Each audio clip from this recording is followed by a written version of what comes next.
This is Astrarre transfer V0 documentation, the justification for transactions. So here I have an AE2 system. There's also a storage drawer. So if you don't know what the compacting storage drawer does, if I take out one iron block, you see we have 0 left.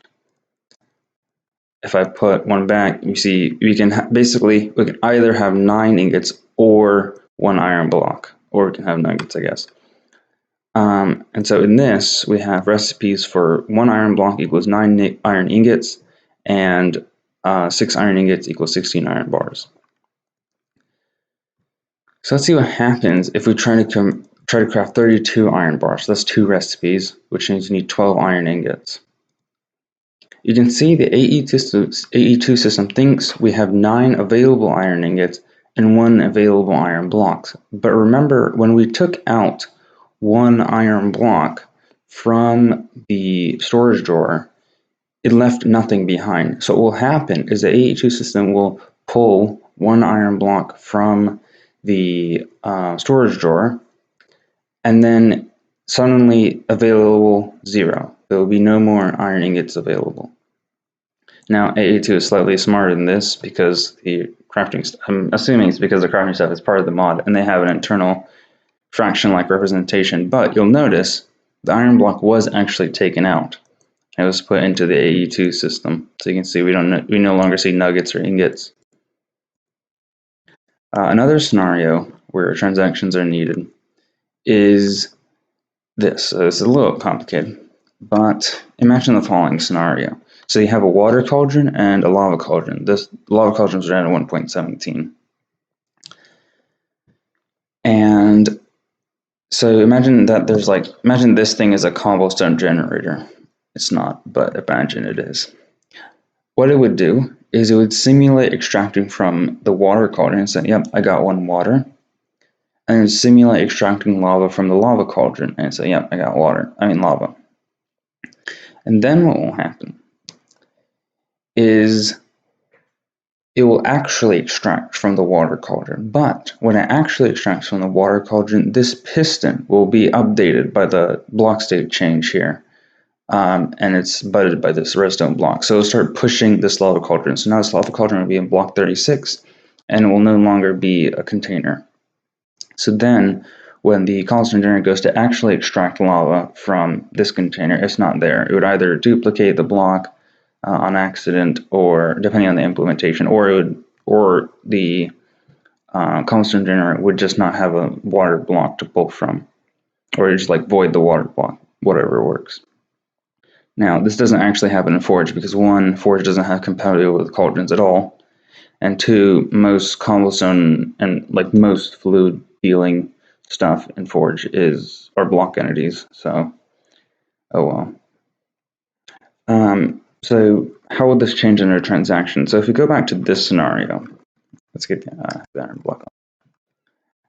What would happen is the AE2 system would extract. It would open a transaction.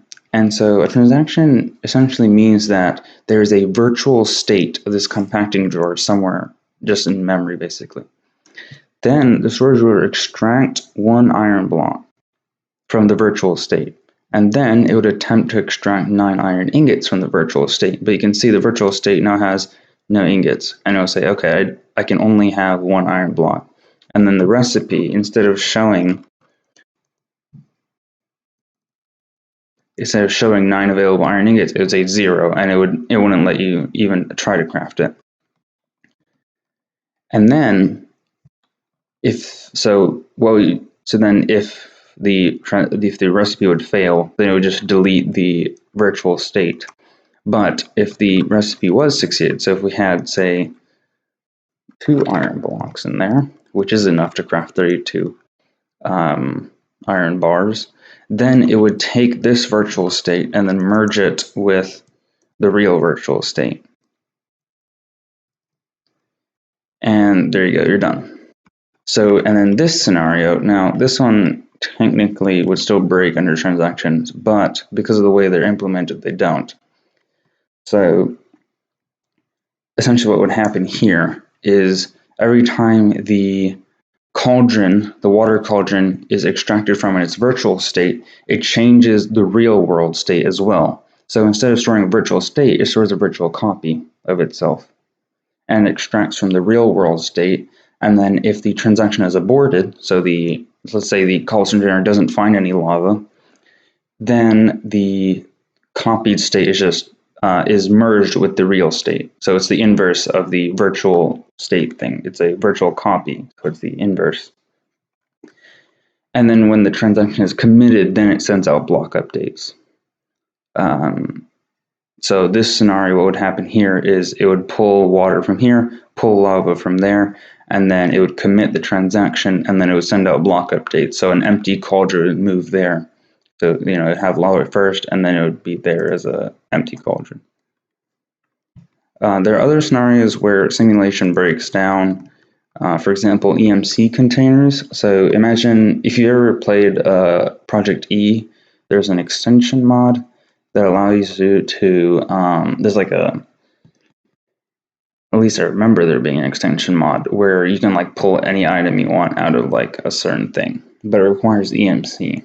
So imagine if you were to simulate pulling one diamond and then simulate pulling one emerald. It would say okay to both scenarios, but when you actually went to extract, if you extracted one diamond and then suddenly the container ran out of EMC, then when you went to go pull the emerald, it would fail. You can think of simulation as a transaction that's only valid for one operation. That's essentially what it is. Of course, there are also numerous other scenarios where simulation fails. This is just a video to explain the most obvious ones, or at least the ones that I've come up with.